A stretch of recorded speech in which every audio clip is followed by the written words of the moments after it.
구독, 좋아요는 사랑입니다. 세 번째 만남, 박은실. 내가 그를 처음 만난 건 흑백 TV 속에서였다. 그날 그도 나처럼 감기에 걸려 있었다. 나는 허구한 날 감기를 달고 사는 어린이였다. 시내 병원에서 주사를 맞고 약을 타 먹어도 쉬 떨어지지 않았다. 사나흘씩 감기와 싸우다 보면 눈은 움푹 들어가고 입술은 해져 입 가장자리에 상처를 남기기 일쑤였다. 억지로라도 먹어야 한다며 뜨끈한 국국물에 만 밥을 쟁반에 받쳐들고 엄마가 내 곁으로 왔다. 엄마가 듬뿍 뜬 밥숟가락에 갓 구운 간고등어 살을 발라 올려주고는 꿀꺽 삼키라고 할 때 서양 군인이었던 그는 TV 속에서 콧물을 훌쩍 들여 마셨다. 나만 그런 게 아니라 씩씩한 군인 아저씨도 감기에 걸리는 것에 대해 속으로 안심이 되었다. 그리고 그 군인이 먹는 물약이 내 약보다 효과가 더 좋을지 모른다는 생각도 잠깐 스쳐 지나갔다.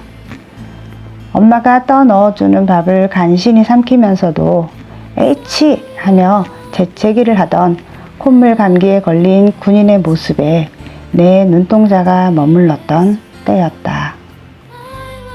그 후로 나는 중학생이 되었고 건강해져서 감기를 달고 살지 않게 되었다.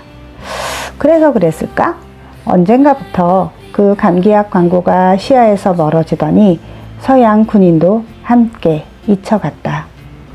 나의 중학생 시절에는 유명한 참고서가 두 종류 있었다.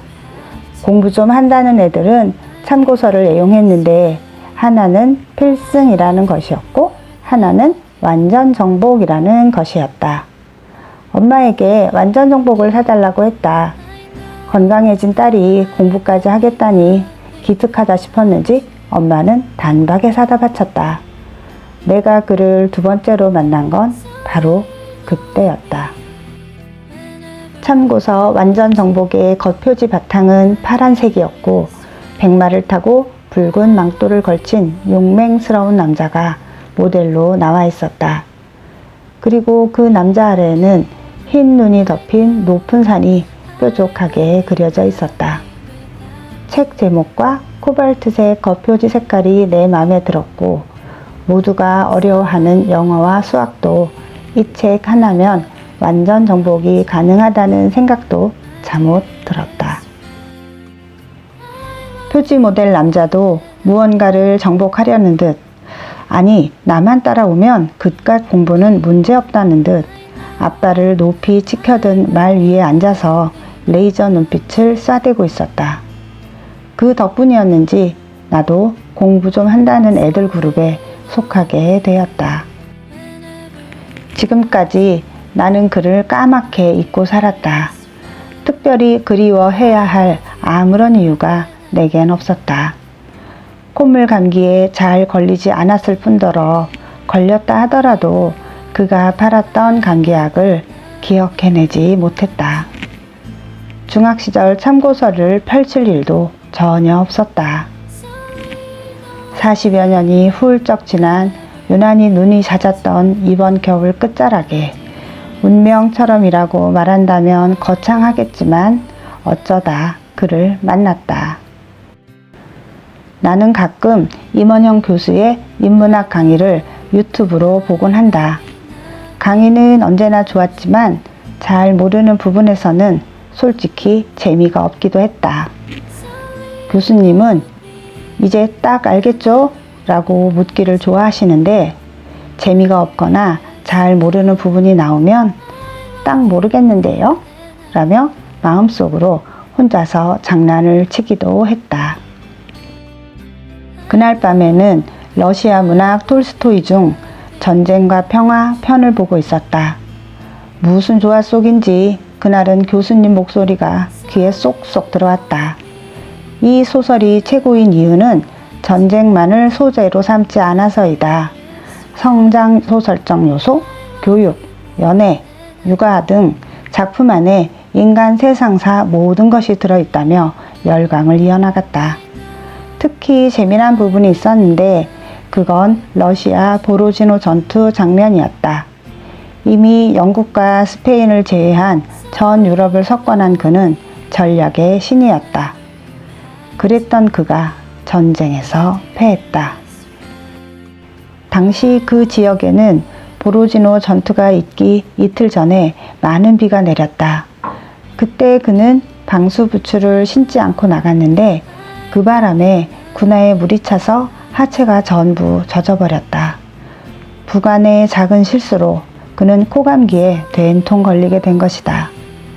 감기로 인해 정신이 혼미해진 그 판단력마저 흐려져 수많은 아군이 죽어나가는데도 적절한 전략을 낼 수 없었다. 어떤 러시아 역사학자는 그의 부관이 러시아를 살렸다고 말하기도 했단다. 이 부분에서 무언가 짜르르 하는 신호가 머리를 치고 지나갔다.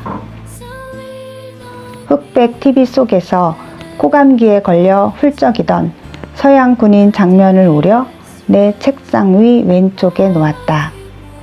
완전 정복 참고서 기억의 줄을 당겨 오른쪽에 붙여 놓았다. 보로지노 전투에서 코 감기에 걸려서 멍해졌다던 그의 얼굴을 끄집어 그 아래에 붙였다. 머릿속 필라멘트에 빨간불이 번쩍 들어왔다. 이제야 나는 딱 알게 되었다. 내가 오래전에 알았던 그가 바로 나폴레옹이었다. 콧물 감기에 걸린 나폴레옹을 감기약 모델로 설정한 CF 감독과 알프스 산맥을 발 아래 넣고 자신만만해하는 그를 표지 모델로 선택한 완전 정복 제작자에게 손뼉을 쳤다.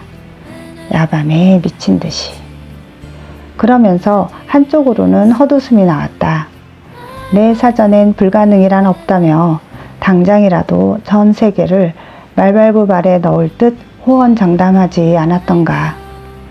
만약 영어 수학을 정복하지 못했던 친구들이 하찮은 코감기 때문에 그가 전쟁에서 지인 사실을 지인즉 알았더라면 죽었던 기가 살아나 의기양양했을 것이다.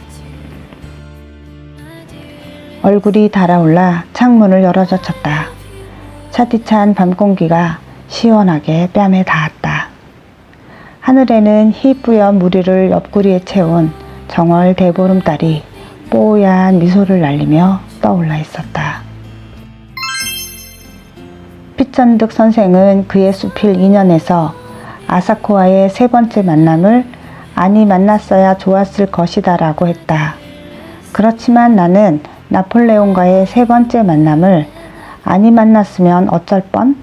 이라고 일기장에 적어 놓았다. 살아가는 동안 나는 이 겨울 끝자락에서의 만남을 아마도 잊지 못할 것 같다.